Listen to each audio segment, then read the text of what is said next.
मीशं शिवमेकमीडे ओंकारमीशे शिवमेकमीडे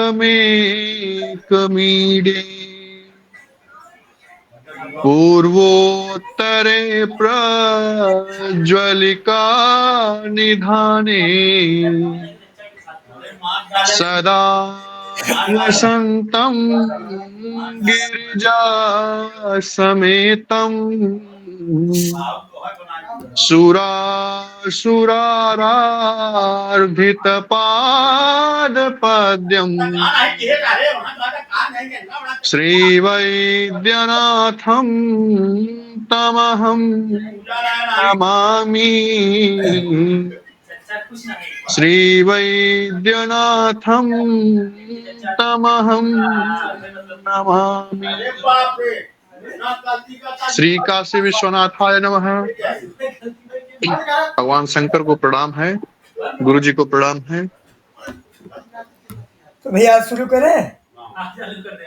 शुरू करें? धन्यवाद। सर्वेभ्यो नमो नमः। एक तंत्र में आप सभी का हार्दिक स्वागत और अभिनंदन करता हूं।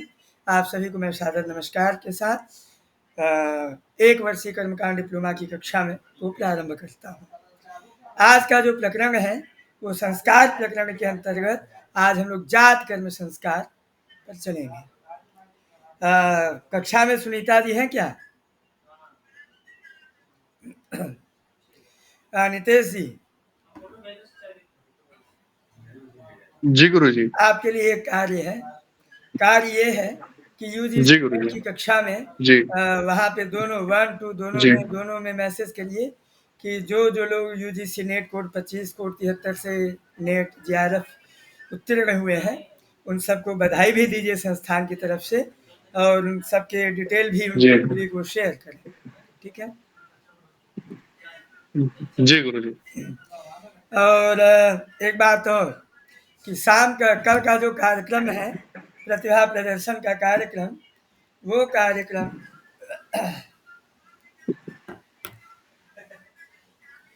कल 7 बजे से रखा जाएगा और उसमें साथ में करवा चौथ का व्रत कथा भी सुनाया जाएगा। ठीक है।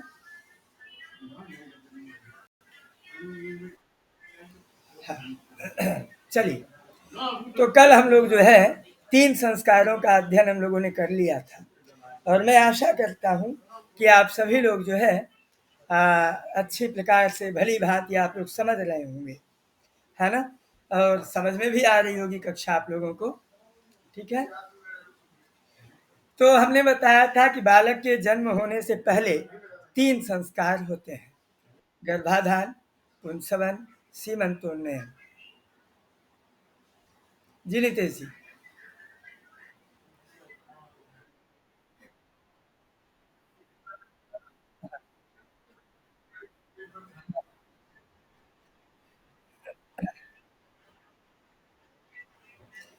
हाँ, दोष ये लगता है, दोष ये है, मैंने आपको गर्भाधान का महत्व बताया था। जैसे आजकल ये तीनों संस्कार नहीं होते तो तीनों संस्कार न होने का प्रभाव ये होता है कि अब गर्भ जो है सुसंस्कृत नहीं है। गर्भ जो है सुसंस्कृत नहीं है, इसलिए बच्चे में काम, क्रोध, लोभ इत्यादि मूल दोष, गंडांत दोष इत्यादि बहुत सारे दोषों की उपस्थिति पाई जाती है। ये संस्कार केवल बच्चे को, गर्भ को, जीव को सुसंस्कृत करने के लिए होते हैं, तो इसीलिए बाकी और कोई विशेष नहीं है। और एक चीज और है कि अगर कोई मनुष्य है तो उसके 16 संस्कार जो है होने चाहिए, है ना? तुम्हें तो कुछ संस्कार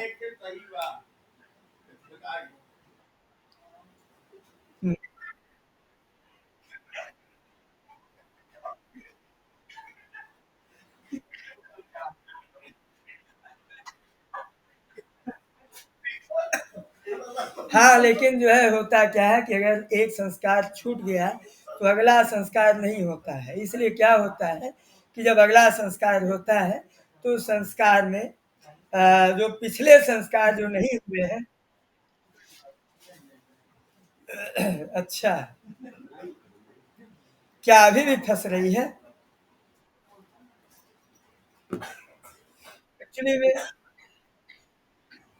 एक्चुअली में ना यहाँ नेटवर्क की बड़ी समस्या है।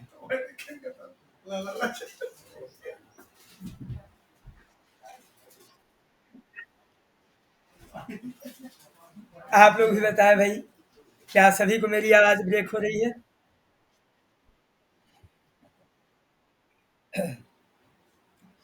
हाँ, तो गुरुदेव की आवाज में नहीं, नेटवर्क में दिक्कत है। अब हमने तो ऐसे प्रयास किया है। रुकिए, करता हूँ व्यवस्था।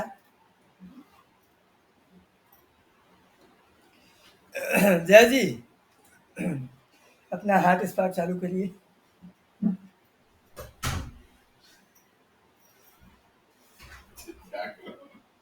हमारा है वो।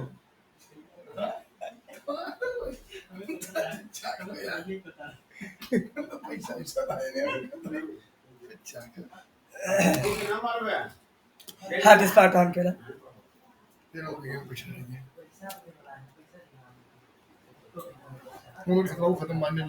अच्छा, सब जाएगा।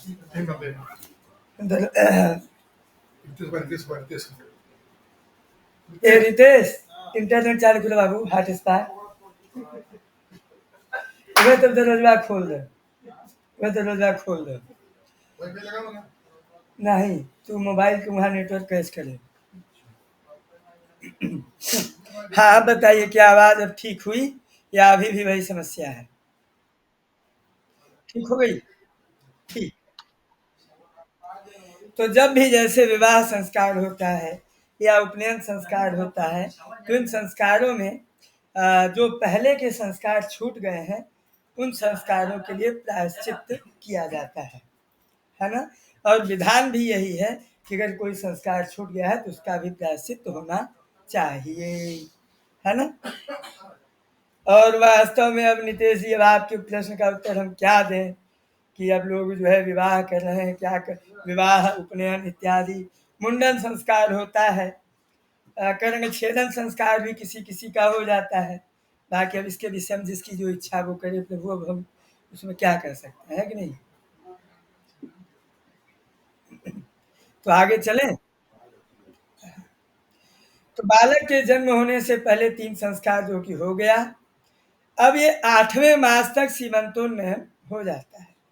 उसके बाद 1 डेढ़ महीने के बाद प्रसव होता है। 9वें महीने में या 10वें महीने में प्रसव होता है। आजकल तो 7वें महीने में भी हो जाता है, 8वें महीने में भी हो जाता है। तो जन्म होने के बाद जो सबसे पहला संस्कार होता है, उसी का नाम है जात कर्म। इस संस्कार में भी आपको बहुत सारी चीज़ों में बदलाव देखने को मिलेगा। पहले क्या होता था कि प्रसव जो है घर में होता था, लेकिन अब क्या है, प्रसव हॉस्पिटल में होता है अधिकतर। इसलिए जात कर्म संस्कार का भी लोप हो चुका है, बस नाम मात्र फॉर्मेलिटी होता है। वो कैसे, बताते हैं। वैसे संस्कार का जो मुख्य उद्देश्य है कि जो शिशु गर्भ में रहता है, तो गर्भ में वो अपना पोषण कैसे करता है? तो माता के रस से अपना पोषण करता है। और माता के रस का जो दोष है, अब माता नाना प्रकार के भोजन करती है, नाना प्रकार के विचार अपने मन में ले आती है, नाना प्रकार की चीज़ें होती है। तो वैसे प्रयास किया जाता है कि प्रारंभ के 3 संस्कारों के द्वारा दूषित रहो, सब कुछ सही रहे, फिर भी चौथे संस्कार में जो कुछ दोष रह गया हो, उस दोष को भी दूर करने का पूरा प्रयास किया जाता है। तो उस आहार आदि का जो दोष बालक में आ जाता है, वह इस संस्कार के द्वारा दूर हो जाता है। यह संस्कार केवल पुत्र के उत्पन्न होने पर ही होता है, कन्या के उत्पन्न होने पर नहीं। महर्षि पारस्कर ने अपने गृहसूत्र में लिखा है, जातस्य कुमारस्य छिन्नायाम नाड्याम मेधा जननायुष्ये करोति। अर्थात उत्पन्न हुए कुमार बालक के नाल छेदन से पूर्व ही मेधा जनन और आयुष्य कर्म पिता करता है। यहाँ बात ध्यान देने वाली है, आप सब लोग ध्यान दीजिएगा। बात ध्यान देने वाली ये है कि नाल छेदन, जो नाल होता है जिससे शिशु अपनी माता से कनेक्ट रहता है, ऐसा एक नाल होता है। तो उत्पन्न होने पर उस नाल को काटा जाता है, तो नाल छेदन। तो नाल छेदन से पहले मेधा जनन और आयुष्य कर्म। मेधा जनन से ताकि बच्चा जो है बुद्धिमान रहे, उसकी बुद्धि तीव्र रहे, इत्यादि चीजें होती है।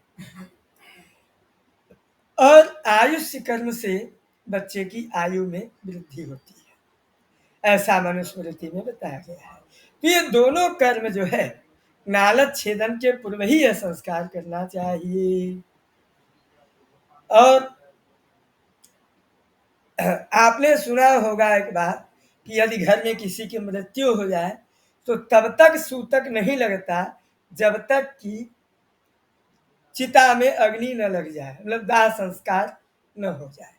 चिता में अग्नि लगने के बाद, दाह संस्कार होने के बाद सूतक लगता है, उसके पहले सूतक नहीं लगता। वैसे ही बच्चे के जन्म के बाद भी सूतक लगता है। इसको जनना शौच बोलते हैं, उसको मरना शौच बोलते हैं। तो जनना शौच कब लगता है? तो बच्चे के जन्म के साथ ही जनना शौच नहीं लगता, नाल छेदन के बाद लगता है। जैसे ही नाल छेदन हुआ वैसे ही जनना शौच लग जाता है। और सूतक में जात कर्म करना निषिद्ध है।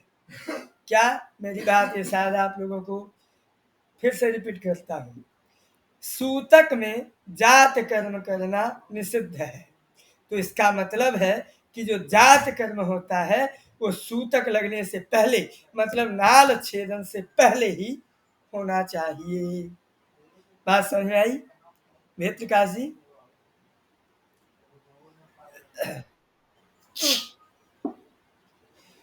तो पुत्रोत्पत्ति के अनंतर नाल छेदन कितनी देर बाद होना चाहिए? एक बार। तो इसमें व्यवस्था में ये बताया गया है कि 12 घड़ी, तो एक घटी में 24 मिनट, तो 12 घड़ी मतलब 4 घंटे, या 16 घड़ी मतलब 6.5 घंटे के बाद नाल काटनी चाहिए। लेकिन वर्तमान समय में हॉस्पिटल में कितने देर बाद नाल काटते हैं? आप लोगों को अनुभव होगा, हमको तो नहीं है।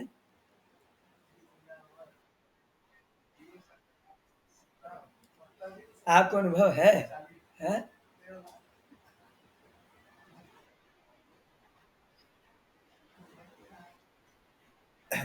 अच्छा। हाँ, तो अब ये नाल कौन काटता है भैया? नाल छेदन कौन करता है? नर्स, हॉस्पिटल में, है ना? हाँ। तो भैया इसमें निर्णय दिया गया कि जन्म के 4 घंटे या 6.5 घंटे के बाद नाल काटनी चाहिए। इतने देर बाद क्यों?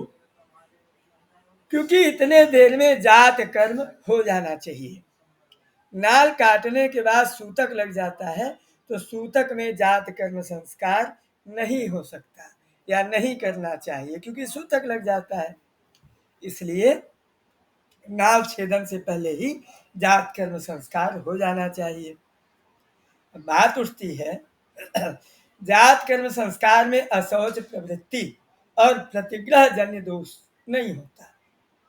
जैसे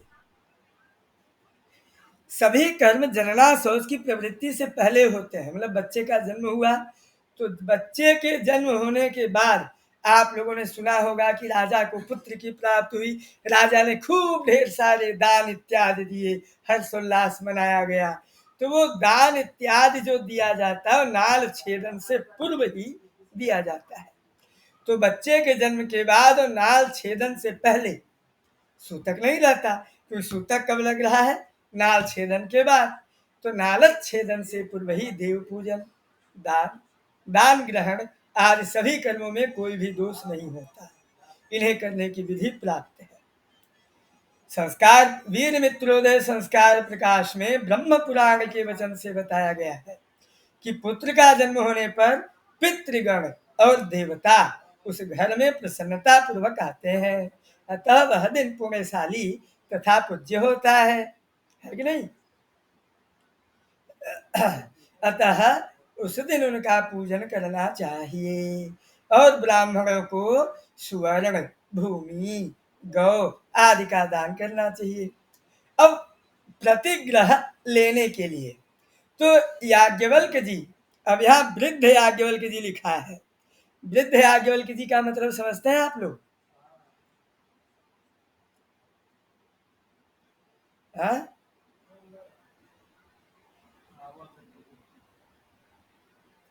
वृद्ध याज्ञवल्क जी यहाँ क्यों कहा गया है पता है? हाँ,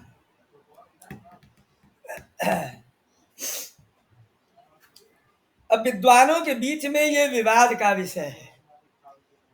हम लोग चर्चा में बैठे हुए थे जिसमें आचार्य भक्ति पुरुषोत्तम गुरु जी, त्रिपाठी गुरु जी इत्यादि सब थे। तो बात उठी कि याज्ञवल्क्य की स्मृति कब लिखी गई, एक बात।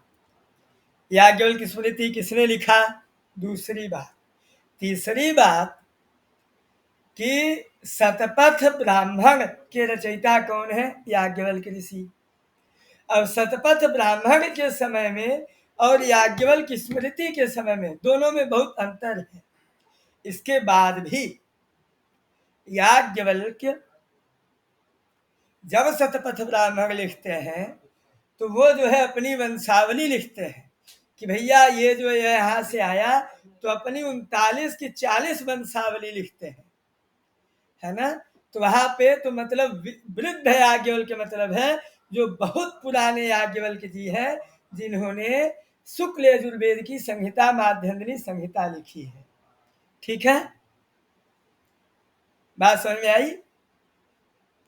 और दूसरे याज्ञवल्क्य जी हैं जो जिन्होंने याज्ञवल्क्य की स्मृति इत्यादि की रचना की है। इसीलिए यहाँ वृद्ध याज्ञवल्क्य जी मतलब जो सबसे पुराने हैं। तो उनका वचन है कि कुमार जन्म दिवसे विप्लह कार्य प्रतिग्रह, अर्थात पुत्र जन्म के दिन जात कर्म संस्कार में ब्राह्मणों को दान लेना चाहिए। तो कब दान लेना चाहिए? नाल छेदन के बाद तो सूतक लग जाता है, सूतक में न दान लिया जाता है न दिया जाता है।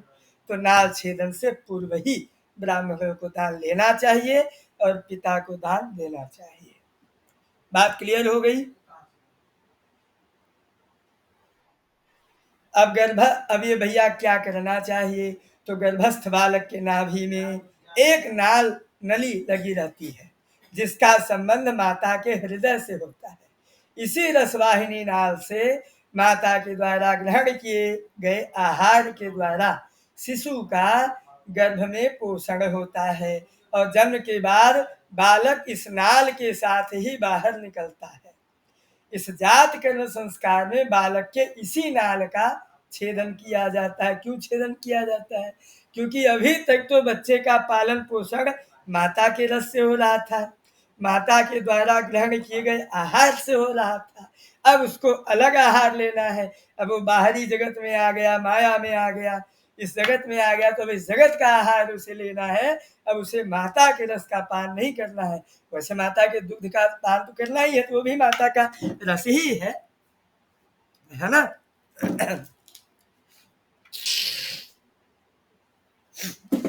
तो इसलिए इस नाल का छेदन करके ताकि बच्चा जो है, अब आजकल प्रायः प्रसव अस्पताल आदि में कराए जाते हैं। अतः नाल छेदन की प्रक्रिया कुछ विलंब से करने की व्यवस्था पहले से कर लेनी चाहिए। उनको बोलना पड़ेगा नर्स को कि भाई नाल मत काटो, है ना। चलिए, ये तो भाई वो हो गया।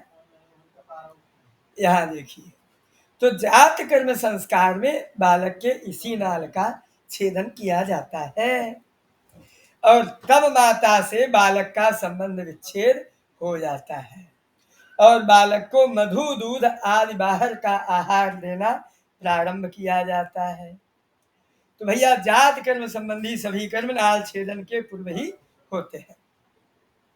अब भैया शास्त्रों में बताया गया है कि बालक का पिता पुत्रोत्पत्ति का शुभ समाचार सुनते ही अपने कुल देवता का, अपने मान वृद्ध पुरुषों को प्रणाम करे, पुत्र का मुख देख करके गंगा आदि किसी भी पवित्र नदी में उत्तराभिमुख हो सचैल स्नान करे।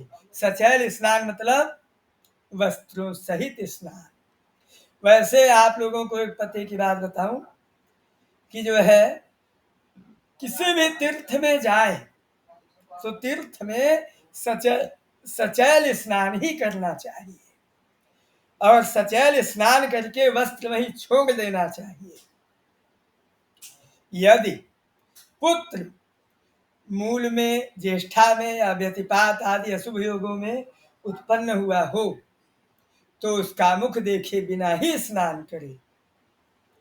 कदाचित अगर पुत्र जो है रात्रि में हो तो रात्रि स्नान कैसे करे, क्योंकि रात्रि में स्नान निषिद्ध है, लेकिन यह स्नान नैमित्तिक है, इसलिए रात्रि में भी स्नान और दान किया जा सकता है। मैंने आपको पहले बताया था कर्म, नित्य कर्म, नैमित्तिक कर्म और प्रायश्चित कर्म। तो ये जो है पुत्र उत्पन्न हुआ है तो पुत्र के निमित्त है, इसलिए नैमित्तिक कर्म। मेरी आवाज जा रही है ना? स्नान करने के बाद पिता की स्पर्श आदि के लिए शुद्धि हो जाती है, लेकिन माता तो 10 दिन में ही शुद्ध होती है। माता कितने दिन में शुद्ध होती है? 10 दिन में। जात कर्म के लिए बालक का पिता अपनी पत्नी की गोद में बालक को बिठा करके स्वस्ति वाचन आदि के द्वारा संकल्प करे, गणेश पूजन इत्यादि करे। इसके बाद सबसे पहले मेधा जनन संस्कार करे। ये मेधा जनन संस्कार क्या है भैया? यह कर्म बालक को मेधावी मतलब धारणा युक्त बुद्धि से संपन्न, क्योंकि उसको जो है एकदम खूब बुद्धि हो, तीव्र स्मृति हो, मेधा हो, है ना, मेधा प्रज्ञा इत्यादि। तो किसी सोने के या किसी भी तेजस पात्र में मधु मतलब शहद और घी को असमान मात्रा में, क्या लिखा है? असमान मात्रा में। समान मात्रा में घी और शहद कभी नहीं मिलाना चाहिए, नहीं तो वो जहर बन जाता है। क्या बन जाता है? विष। हाँ, इसलिए असमान मात्रा में मिलाकर या केवल घी को लेकर सोने के सलाई से, सलाका से दाहिने हाथ की अनामिका उंगली के अग्रभाग में सोना रख करके स्वर्ण सहित उंगली से मधु और घृत को मिलाकर ओम भुस्त्वै दधामि, ये मंत्र है पारस्कर गृह सूत्र में। यहाँ 4 मंत्र है, इत्यादि 4 मंत्रों से बालक को एक बार अथवा 4 बार मधु घृत असमान मात्रा में या केवल घृत थोड़ा थोड़ा चटा दे। आयुर्वेदम आयुर्घृतम, काव्य प्रकाश में आप लोगों ने पढ़ा होगा। तो इसको मेधा जनन संस्कार कहते हैं। इसको मेधा जनन संस्कार कहते हैं। घी, मधु और स्वर्ण ये तीनों ही अमृत स्वरूप है और इनके योग में अद्भुत शक्ति है, लेकिन असमान मात्रा में, और इनका प्रभाव भी अमोघ है। ये तीनों मिलकर बच्चे की आयु और मेधा बढ़ाने वाली रासायनिक औषधि बन जाते हैं। जात कर्म में की जाती हुई उक्त क्रिया और मंत्रों के अभिमंत्रण का प्रभाव इस समय अद्भुत काम करता है और शिशु का उपकार करता है, उसे जीवन प्रदान करता है। दूसरी प्रक्रिया है आयुष्य करण। दूसरी प्रक्रिया क्या है? आयुष्य करण। इस प्रकार मेधा जनन के बाद पिता के द्वारा आयुष्यकरण कर्म किया जाता है, जिससे बालक दीर्घजीवी हो। आयुष्यकरण के मंत्रों में ये बताया गया है कि जिस प्रकार अग्नि, सोम, ब्रह्मा, देवता, ऋषिगण, पितर, यज्ञ और समुद्र ये सभी आयुष्यमान है, उसी प्रकार उनके कृपा से, उनके अनुग्रह से मैं तुम्हें दीर्घ आयु से युक्त करता हूं, ऐसा पिता कहे। और आयुष्यकरण का ही एक उपांग कर्म इसके अनंतर और होता है, जिसका उद्देश्य होता है कि बालक दीर्घ आयु तक स्वस्थता पूर्वक जीवित रहे और उसे कोई शारीरिक रोग अथवा मानसिक व्यथा न हो, इसलिए दिवस परी इत्यादि वासप्र अनुवाक ये यजुर्वेद का मंत्र है। इसमें 12 ऋचाएं हैं। इन 12 ऋचाओं में से प्रारंभ की 11 ऋचाओं का उच्चारण करते हुए बालक के समस्त शरीर का स्पर्श किया जाता है। इसके बाद प्राण, व्यान, अपान, उदान और समान इन पांचों वायुओं से जो क्रमशः बालक के हृदय, सर्वांग, गुदादेश, कंठ और नाभि में व्याप्त रहती है, इनसे इन वायुओं से बालक के दीर्घ आयु की प्रार्थना की जाती है। अब बालक के जन्म की भूमि की प्रार्थना। जिस भूमि या स्थान पर माता के गर्भ से सर्वप्रथम बालक का स्पर्श अभिमर्शन होता है, वह स्थान जन्म भूमि कहलाती है और यह समझा जाता है कि यह बालक इस भूमि के द्वारा ही मुझे प्राप्त हुआ है और इसका हमारे ऊपर महान ऋण है।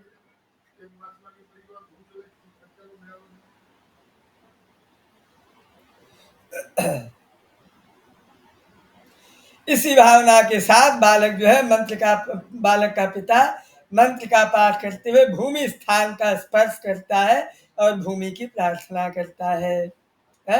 इसके बाद मंत्र पूर्वक पिता द्वारा मंत्र पूर्वक बालक का स्पर्श किया जाता है और कहा जाता है कि हे कुमार, तुम वज्र एवं पाषाण की भांति दृढ़ हो, कुठार के समान तीक्ष्ण हो और अपहत वीर्य वाले बनो और सुवर्ण के समान निर्दोष एवं पवित्र बनो। सोने में देखो कोई दोष नहीं होता है, चूंकि तुम पुत्र नाम वाले आत्मस्वरूप ही हो, अतः निश्चित ही तुम शतायु हो। आत्मा जायते पुत्र। अब माता के प्रति कल्याण कामना। इसके बाद बालक का पिता मंत्र का पाठ करते हुए पत्नी की ओर देखता है और कहता कि हे वीरे, तुम इड़ा मानवी यज्ञ पात्री हो, तुम मित्रावरुण के अंश से उत्पन्न हो। जिस प्रकार इड़ा से पुरुरवा की उत्पत्ति हुई, जैसे यज्ञ पात्री से पुरोडास उत्पन्न हुआ, जिस प्रकार मित्रावरुण से अगस्त उत्पन्न हुए, वशिष्ठ उत्पन्न हुए, वैसे ही तुमसे यह पुत्र उत्पन्न हुआ है। जैसे उन सब के पुत्र वीर थे, वैसे ही तुमने भी वीर पुत्र को उत्पन्न किया है, अतः तुम वीरवती हो, पति पुत्र वाली हो। इसके बाद माता के स्तनों का प्रक्षालन और दुग्धपान। यहाँ भी एक प्रश्न है कि माता को अपने पुत्र को कौन से वाम स्तन या दक्षिण स्तन, कौन से स्तन का दुग्धपान सबसे पहले कराना चाहिए? तो इसका उत्तर देते हुए कहते हैं कि इसके बाद माता के दोनों स्तनों का प्रक्षालन कर बालक को स्तनपान या दुग्धपान कराया जाता है। तो सर्वप्रथम दाहिने स्तन को प्रक्षालित किया जाता है। इसके बाद जल पूर्ण कुंभ का स्थापन। इसके बाद सूतिका स्त्री के शयन स्थान पलंग के नीचे भूमि पर सिर की ओर एक जल पूर्ण कुंभ रख देना चाहिए। यह कलश सूतिका स्त्री के उठने तक 10 दिनों तक वहीं पर स्थापित रहता है। उस कलश की प्रार्थना करते हुए कहा गया कि हे जल कलश, जैसे आप देवताओं के हित के लिए सदैव जागृत रहते हैं, सावधान रहते हैं, वैसे ही इस सूतिका के हित के लिए भी सदा सावधान रहिए, इसकी रक्षा कीजिए। इसके बाद आप लोगों को, नितेश जी को जब अनुभव है तो नितेश जी को पता होगा कि सूतिका गृह के बाहर एक अग्नि रखी जाती है, मतलब अग्नि स्थापन किया जाता है 10 दिनों तक। क्यों नितेश जी? फिर जो लोग अंदर जाते हैं वो लोग उस अग्नि का स्पर्श करके जाते हैं, है ना?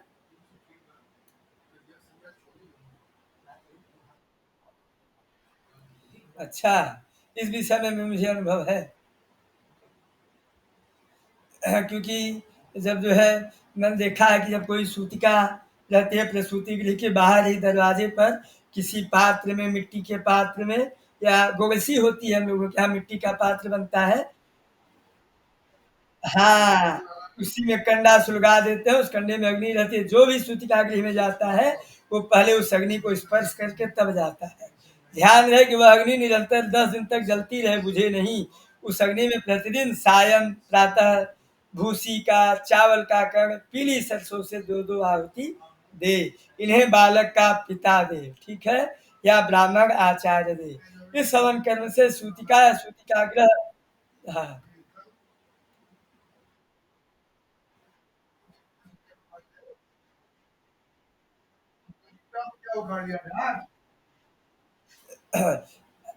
असल में ना जहाँ बच्चे होते हैं तो जहाँ भी, तो सूतिका गृह के पास वहाँ अशौच लगा रहता है, तो वहाँ पे उपद्रव इत्यादि निगेटिव एनर्जी इत्यादि ये सब हावी होने का प्रयास करती है।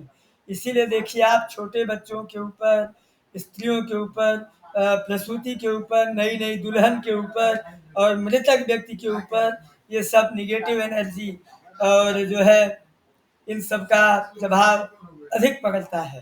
तो सूतिका गृह गृह के और साथ ही सूतिका मतलब माता, इन दोनों की उपद्रवों की शांति होती रहे, रक्षा होती रहे, इसलिए हवन किया जाता है। इसमें पीला सरसों, भूसी, चावल इत्यादि से हवन करना चाहिए और अग्नि से उसकी सुरक्षा बनी रहती है। ठीक है।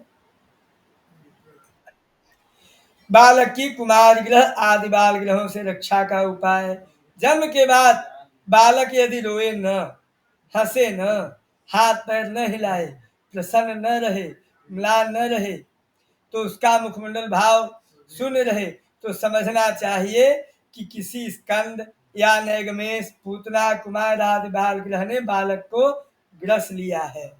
हैं? आज का जमाना फिर all is well, all is well, all is well है कि नहीं नितेश जी?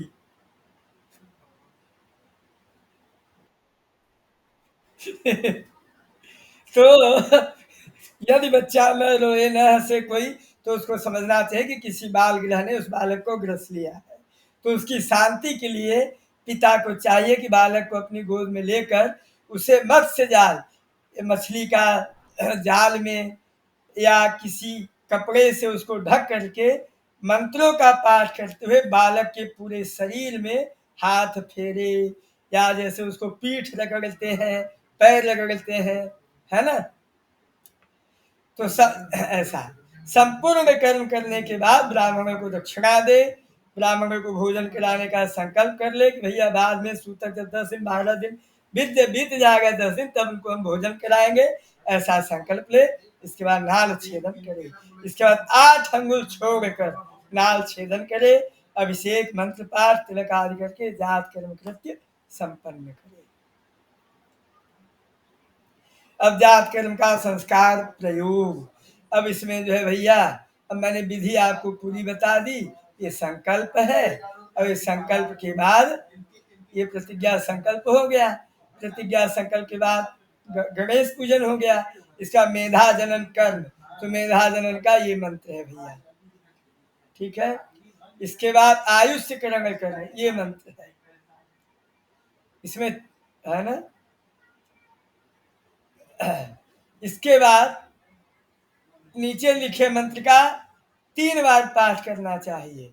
ये भस्म का मंत्र है, भस्म लगाने का, ये भी शुक्ल यजुर्वेद का मंत्र है। इसके बाद आयुष्य मंत्रों के द्वारा बालक का अभिमर्षण, ताकि 11 मंत्रों का, वहां बताया गया था ना कि 11 मंत्रों का पाठ करे, 12 मंत्रों में से 11 मंत्रों का पाठ करे, वो 11 मंत्र ये है, ठीक है। इसके बाद अनुप्राणन विधि। अनुप्राणन नवजात शिशु के पूरब, पश्चिम, उत्तर, दक्षिण चारों दिशाओं में एक एक ब्राह्मण को बैठा दे। इसके बाद उनके बीच में अथवा नैऋत्य कोण में 5वें ब्राह्मण को ऊर्ध्व दृष्टि करके बैठा ले, मतलब वह ब्राह्मण ऊपर की ओर देखता रहे। उस समय 5 ब्राह्मण नहीं मिल सके तो पिता ही उन चारों दिशाओं में स्वयं जा करके निम्न रीति से मंत्र का उच्चारण करे। ओम इमं अनुप्राणित, जब पूरब की ओर बैठा हुआ ब्राह्मण या फिर पूरब की ओर पिता जाकर के कहे प्राणेति, ओम इमं अनुप्राणित, फिर दक्षिण में व्यानेति। शिवा, लैपटॉप को चार्ज लगा दो। फिर इसके बाद ऐसा, ठीक है। फिर जन्मभूमि का अभिमंत्रण, पूरा विधि आपको बता दिया। भैया भूमि को धन्यवाद देना, भूमि को प्रणाम करना। इसके बाद बच्चे के पश्येम शरदः शतम्, जीवेम शरदः शतम्, शृणुयाम शरदः शतम्।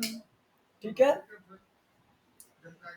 इसके बाद शिशु की माता का अभिमंत्रण कि भैया तुम वीर हे वीरे, तुम वीर माता हो, वीर जननी हो, तुम वीरवती हो, ऐसा है ना।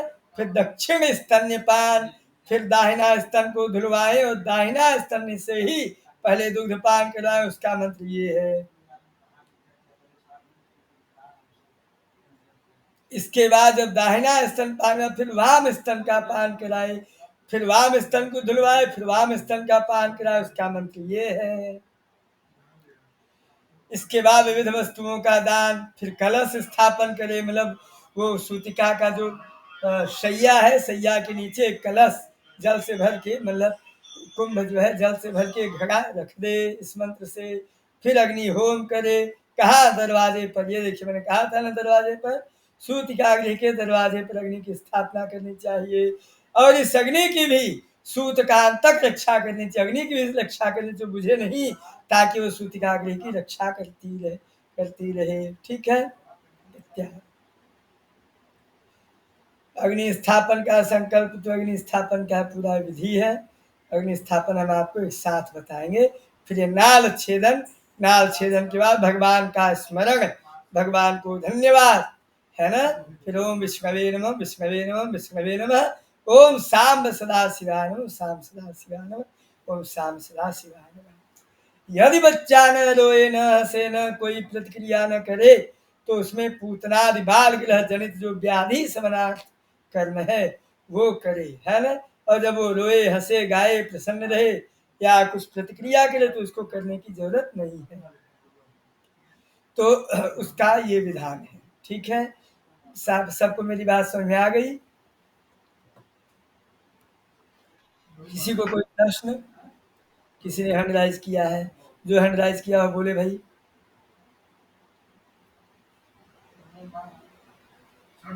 हाँ, हाँ, कौन हैंड राइज किया था? आप ही? हाँ, बताइए। हाँ, पूछिए।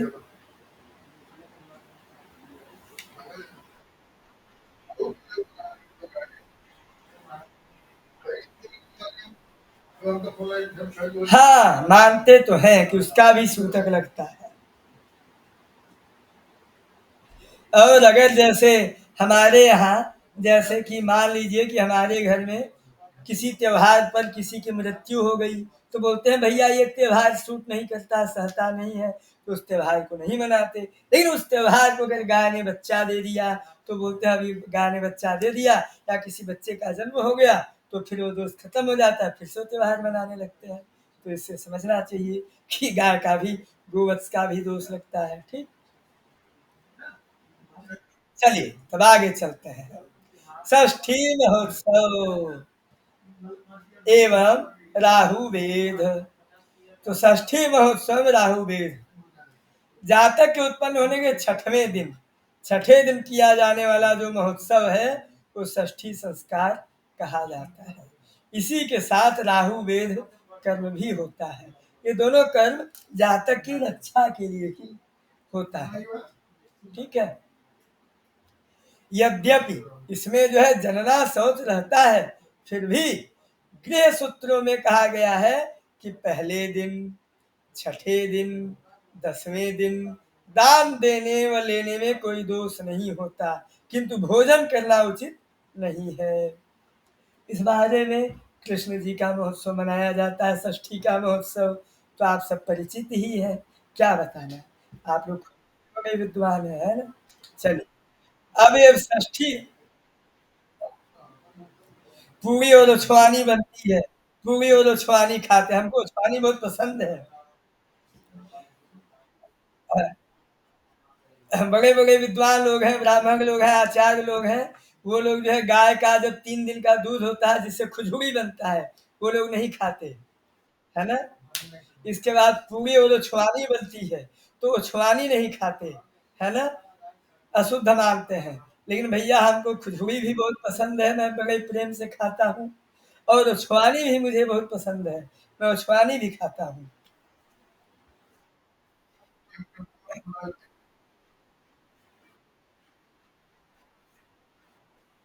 हाँ, हाँ, हाँ। क्या बोलते हैं?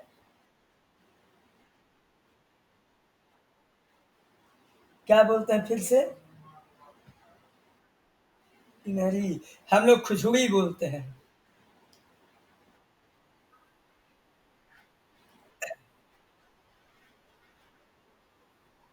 हाँ, उसमें सोंठ भी मिला देते हैं, गुड़ मिला देते हैं ताकि मीठा हो जाता है, अच्छा लगता है। चलिए भैया, बहुत ही पौष्टिक होता है, सही बात है। अच्छा, उछवानी को क्या बोलते हैं आप लोग?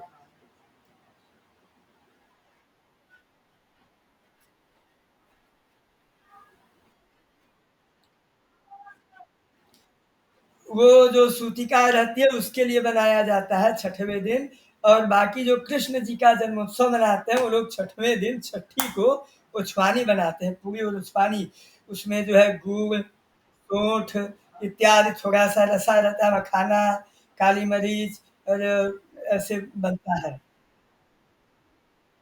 क्या बोलते हैं? हाँ, अच्छा, हाँ, लगभग। नहीं, नहीं, सठौरा तो दूसरा चीज़ है, सठौरा तो लड्डू है। कुचमानी लिक्विड होता है, रसा। उसको पूरी के साथ खाया जाता है, ऐसे भी पिया जाता है। वो केवल एक ही दिन मिलता है छठे। क्या कहा जाता है? पंदिरी, वाह! बहुत सुंदर। कहाँ से हैं आप? अच्छा,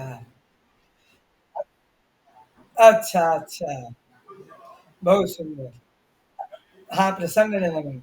हमारे धीरज जी गुरु जी सबका पहले इंट्रोडक्शन परिचय सब ले लेते हैं, लेकिन मैं सोचता हूँ कि भाई सब लोग अपने परिचित ही हैं, तो क्या इंट्रोडक्शन परिचय में समय व्यर्थ करना, तो डायरेक्ट हम लोग कक्षा में ही आ जाते हैं।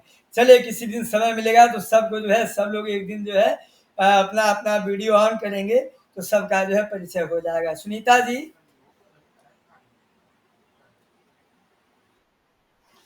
कल का जो प्रोग्राम है, आप संगीता जी से बात करके कल का प्रोग्राम, करवा चौथ का प्रोग्राम सब लोग 8:20 के बाद ही है ना? 8:20 के बाद ही है, इसलिए आप जो है कल का प्रोग्राम प्रतिभा प्रदर्शन का 7 से 8 रख दीजिए, ताकि सारी महिलाएं माताएं लोग जुड़े। एक बात, दूसरी बात, कल के प्रोग्राम में करवा चौथ की व्रत कथा हम आप लोगों को सुनाएंगे। हाँ, धीरज जी गुरु जी ने फोन किया था, बोले भगवान कोई कथा सुनाने वाला हो, कोई कथा हो जाए तो बड़ा अच्छा हो जाए करवा चौथ का। तो हमने कहा ठीक है, हम ही सुना देंगे। तो कल जो है करवा चौथ की व्रत कथा और करवा चौथ की पूजा विधि भी संक्षिप्त में, और कोई मंगल श्लोक हम जो है संक्षिप्त में अंतिम में, सारी प्रस्तुतियों के बाद 15 से 20 मिनट में हमको आप लोग समय देंगे तो हम ऐसा कर लेंगे। ठीक है? हाँ, तो ऐसा आप कक्षा के बाद जो है ऐसा कर लीजिएगा। चलिए, अब ये षष्ठी देवी है कौन? छठी मनाई जाती है ना, आखिर छठी क्यों मनाई जाती है, इनकी पूजा क्यों की जाती है, ये षष्ठी देवी कौन है? कोई बता सकता है षष्ठी देवी कौन है? हैंड राइज करें कृपया।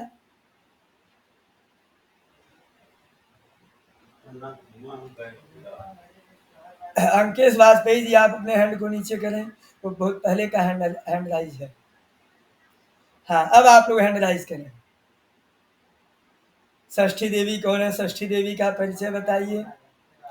हमारे विंध्याचल में अष्टभुजा पर्वत पर एक षष्ठी माता का मंदिर है, और षष्ठी माता का इतना प्रभावशाली मंदिर है, माता जी है, कि यदि आप जाइए उनका जो है सेवा सत्कार करिए, उनका श्रृंगार करवाइए, पूजन करिए, उनसे मन्नत मांगिए, तो आपको अवश्य ही संतान की प्राप्ति होती है। 2-3 बार हमारे। अवारीक नहीं।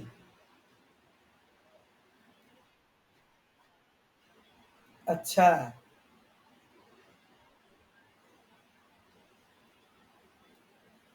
हाँ, अब आ रही है। अब आ रही है? अब आ रही है?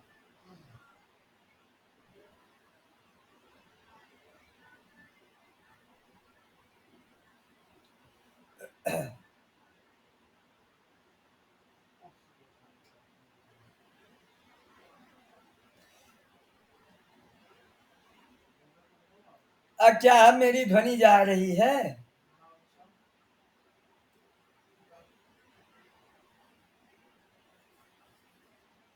क्या अब मेरी शिवा हॉटस्पॉट ऑन करो।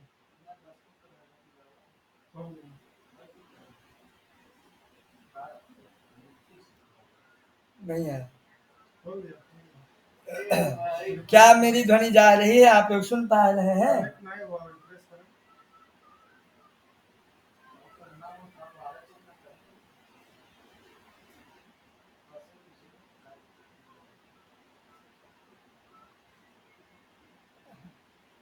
हाँ, क्या मेरी ध्वनि जा रही है आप लोगों को?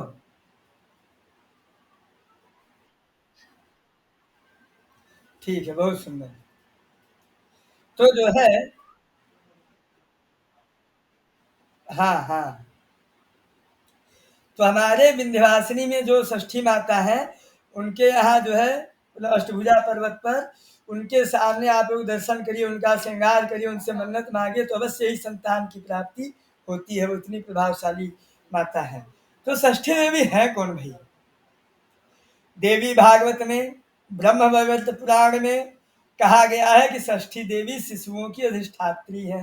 अच्छा, आप लोग एक बात बताओ, आप लोगों के यहाँ एक व्रत होता है ललही छठ, होता है? किसके किसके यहाँ होता है?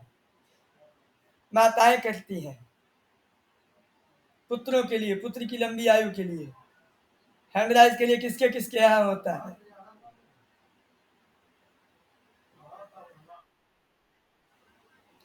हाँ। हमारी भी माता जी रहती है। हाँ, तो ये षष्ठी देवी शिशुओं की अधिष्ठात्री है। बालकों को दीर्घायु बनाना, उनका भरण पोषण करना, सभी प्रकार के रिष्टों का निवारण करना, ये षष्ठी देवी की विशेषता है। इसीलिए बालक के जन्म के छठे दिन प्रायः रात्रि में प्रसूति गृह में छठी पूजन का संस्कार विधान प्रचलित है। मूल प्रकृति के छठे अंश से उत्पन्न होने के कारण इन देवी का नाम षष्ठी पड़ा।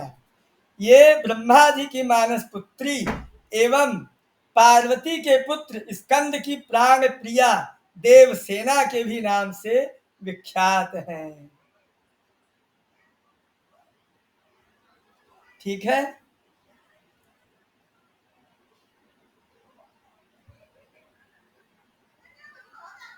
और ये जो है, इनको विष्णु माया और बालदा भी कहा जाता है। ये बच्चे प्रदान करती है। ये 16 मातृकाओं में भी परिगणित है। ठीक है, मेरी आवाज जा रही है आप लोगों को? तो भगवती षष्ठी देवी अपने योग के प्रभाव से शिशुओं के पास सदैव वृद्धा माता के रूप में अदृश्य रूप से विराजमान रहते और उनकी रक्षा करती हैं। बालकों को आप लोगों ने देखा होगा कि बच्चे लोग स्वप्न में हंसते हैं, मुस्कुराते हैं, कोई प्रतिक्रिया करते हैं, तो षष्ठी देवी ही बालकों को स्वप्न में खिलाती हैं, हंसाती हैं, दुलारती हैं और उन्हें अभूतपूर्व वात्सल्य प्रदान करती हैं। इसी कारण सभी शिशु अधिकांश समय सोना पसंद करते हैं। आँख खुलते ही बालक की दृष्टि से भगवती ओझल हो जाती है और शिशु रोने लगता है। इन्हीं षष्ठी देवी का प्रधान पूजन षष्ठी महोत्सव के दिन रात्रि में किया जाता है। ठीक है भाई, उनकी ये प्रार्थना है, षष्ठी देवी नमस्तुभ्यं सूतिका गृहशालिनी पूजिता परमा भक्त्या दीर्घमायु प्रयच्छ में, आदि आदि है। ये उनका प्रार्थना है। इन्होंने श्री कृष्ण एवं बलराम की भी पूतना आदि राक्षसियों से रक्षा की थी। इसी प्रकार षष्ठी देवी का पूजन करके आधी रात के समय राहु वेधन कर्म करना चाहिए। यह कर्म जो है आचार के अनुसार कहीं होता है, कहीं नहीं होता। विशेष बात, जन्मदिन की रात्रि अथवा छठे दिन की रात्रि बालक के लिए विशेष अरिष्ट मतलब दुख कार्यमयी होती है। अतः भूत आदि ग्रहों से विशेष रूप से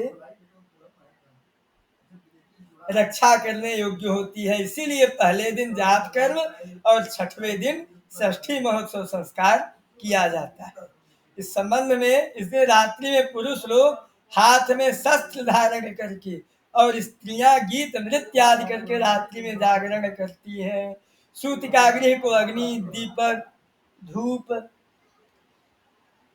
शस्त्र आदि से सज्जित करती हैं और चारों ओर सरसों इत्यादि बिखेर लेते हैं।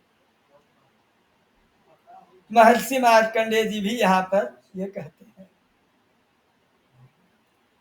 अब ये षष्ठी महोत्सव का प्रयोग विधि है भैया। षष्ठी महोत्सव द्वार मातृका पूजन, मातृकाओं का ध्यान, सप्तयिता द्वार मातरः। ये देखिए विवाह में भी ये 7 मातृकाओं का द्वार पे जो 7 मातृकाएं गोबर की पिंडी बनती हैं, तो 7 मातृकाएं वहां भी होती हैं। कुमारी, धनदा, नंदा, विपुला, मंगला, अचला, पद्मा, है ना। ये प्रतिज्ञा संकल्प और ये स्कंद, कार्तिकेय का और प्रद्युम्न का एक तंत्र से पूजन करना चाहिए। नितेश जी, ये बातें थोड़ा सा इसमें एक पॉइंट मिला मुझे। नितेश जी, इसमें हमको एक पॉइंट मिला जो यहाँ विरोधाभास है, लेकिन जैसे ही मुझे मिला मुझे एक बात याद आ गई अग्नि पुराण का, लेकिन उस बात को यहाँ कहना उचित नहीं, नहीं कह दूंगा तो आप सब लोग कंफ्यूज हो जाएंगे, भ्रम में हो जाएंगे। वो बात कौन सी है, आपसे प्रश्न है, आप मुझे पर्सनल बताना कि कौन सी बात है, ठीक है। चलिए आ रही है। अच्छा, मेरी आवाज आ रही है?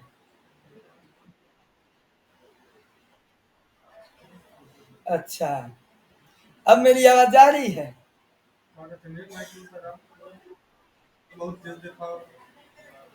हाँ, तो मेरा प्रश्न ये है कि मैंने अभी जो बातें बताई उन बातों में एक बात थी जो मैं जल्दी से बोल के निकल गया।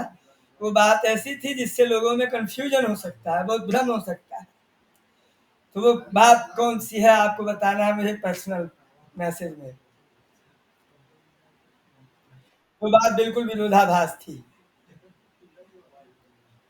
ऐसा प्रचलन में नहीं है, लेकिन मैंने अभी ऐसा एक बात बोला और ग्रंथ में लिखा हुआ बोला, मैंने अपने से नहीं बोला, आपको दिखाते हुए बोला। चलिए, तो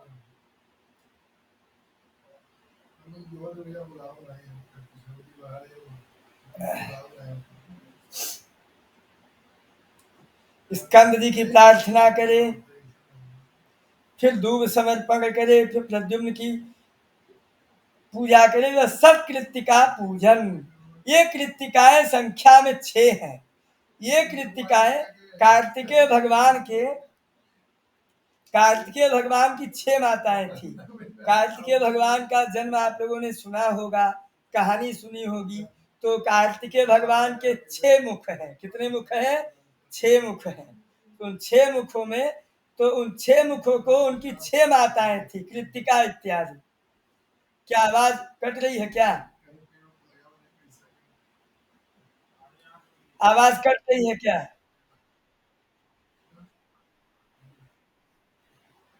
तो ठीक है, तब आज की कक्षा हमको लगता है आज की कक्षा कक्षा यही रहने देते हैं, विराम देते हैं, ठीक है। हाँ, तो मैं आज की कक्षा आप लोगों को समझ में आई? अरे प्रणाम, बाद में तो समझ में आई कि नहीं आई? ठीक है, ठीक है भगवान। हाँ आदित्य जी, हाँ, आदित्य राज पांडे।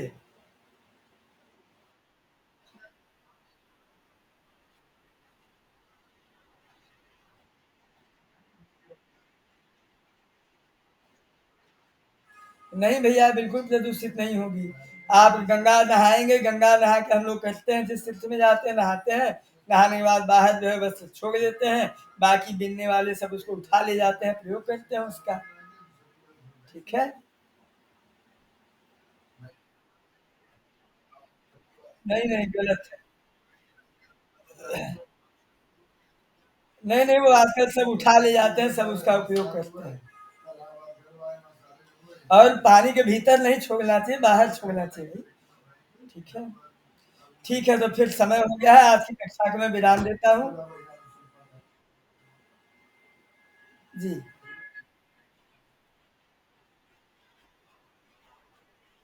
हाँ, बात यही है। तो ऐसे ही स्नान करना चाहिए, जो किसी काम है लोग उसको उठा लेते हैं भई, बिन लेते हैं, उसको उठा लेते हैं। गंगा किनारे ग्रहण काल में लाखों लोग सचल स्नान करते हैं, लाखों लोग, और वो ग्रहण बिनने वाले सब पूरा उठा ले जाते हैं सब। अब अजय जी, अब कोई प्रश्न नहीं, ज्योतिष का समय हो गया है। आप सबके प्रश्नों का उत्तर परसों। ठीक है? सर्वेभ्यो नमो नमः। भगवान आ चुके हैं, भगवान आपका आपको सादर नमो नमः, आपका स्वागत है, अभिनंदन है। सब रहे भगवान।